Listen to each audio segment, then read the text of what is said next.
Hello everyone, it is April the 4th, 2017. It is day 32 of TowerGate. Okay, not a whole lot going on in the last 24 hours. Of course, yesterday the big thing was the fallout from the Susan Rice allegations that she was the unmasker. It doesn't appear there's anyone questioning that today. It appears that everyone is still staying pretty much with the story that Susan Rice was at least one of the unmaskers.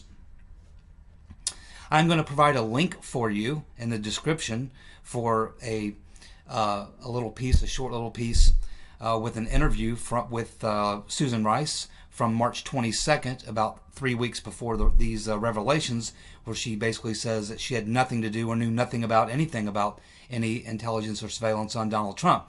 Obviously, if this is true, that she was the person who unmasked it, and there was logs of that, then she would be lying.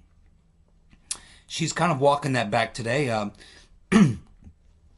did just watch a video earlier of an interview with her and Andrea Mitchell on MSNBC. Of course, as you would imagine, MSNBC, Andrea Mitchell throwing her softballs, not pressing her on anything. When she was asked directly about the unmasking, she would not directly address the question of unmasking. She uses what you typically see people like her use, which is the, oh, well, that's classified information, I can't talk about that, or whatever. So she's not really stating now whether or not, she's not admitting to or denying, really, that she was the unmasker. She's just not really commenting on it too much. She won't answer it directly. But obviously, if they have the logs to prove that, it'll be interesting to see how she responds to that, if in fact she even goes before Congress. I mean, she doesn't have to go before Congress. You know, they can subpoena her, but she still doesn't really have to show up. Congress has no prosecution ability, or they can't fine her or do anything to her. And even if she does show up, I wouldn't expect her to answer any questions. Just about everything they ask her, she'll say it's classified. Oh, I can't answer that. She'll do a James Comey. What did he give us last week? 100 times he said he would not comment. So this is what you typically get with these people, and that's why I've been saying since the very beginning, you need a special prosecutor, independent counsel, someone. You need to convene a grand jury, and that way people cannot use this type of excuse. And even if they ask a question that they can't answer openly in an open court hearing, they have to go behind closed doors, and they do have to answer some questions. So anyway, I don't know if we'll even see that happen. It's just hard to say right now. I think they're just, it's not to me, for all the information that they have, this is not being handled the way I would do it. But I guess we just have to wait and see. For whatever reason, I think the administration wants to use the Congress and let them go through the process, maybe because they don't want to look like, you know, they're directing things out of the White House or whatever. But, you know, I just don't think much will come out of the Congress. And I think you need an independent counsel, appoint a special prosecutor, convene a grand jury. I mean, I think that that's where you need to go. There has been a crime committed, and we know that, so it's justified. So I don't know, maybe they're just waiting for Congress and see if they'll give a recommendation and give the White House cover. In the meantime, of course, they continue to assault the character of Nunes and Trump and anyone else.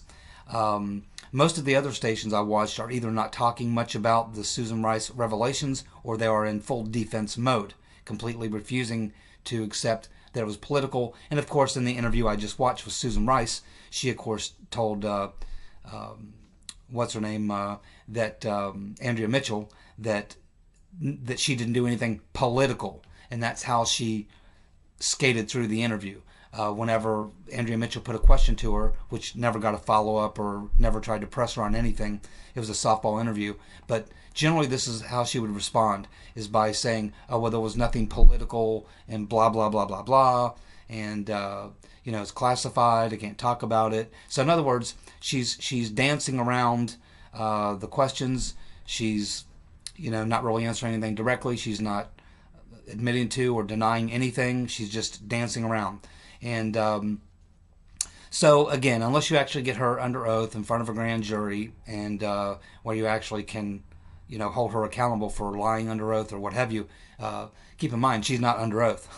She knows she's not under oath, and we know that Rice will lie. She went on, after Benghazi, she went on 5 TV programs and lied right to everyone's face with no problem. Didn't even bat an eye. So, you know, she's definitely has the ability to lie without any problem with it at all. She has no problem lying directly to your face. So anyhow, not a whole lot going on today. Nothing new breaking at all. It's just a fallout from Susan Rice and her dancing around, not answering any questions. The liberal media giving her defense. Of course, Fox News are all over it, and they're pressing. So we'll just have to see how this plays out. I imagine, again, the way these things happen, it's a constant drip, drip, drip. You're always getting these little drips here and there of information, and nothing really is a major bombshell. It's the accumulation of drip, drip, drip that eventually gets the job done. That takes a very long time, but that's probably the way I think that this is going to play out. I don't see this thing finishing quickly unless someone comes right out of the intelligence community and has a lot of information, and they come out and just dump it, you know, and you know, that's hard to do when you're inside the intelligence community. It really is hard to do. So I don't know if we'll see anything like that happen here. I do believe this is going to be the drip, drip, drip, and they're going to continue to try to play the Trump Russia, you know, thing, and that's what they'll do on the left, and on the right they'll try to play this.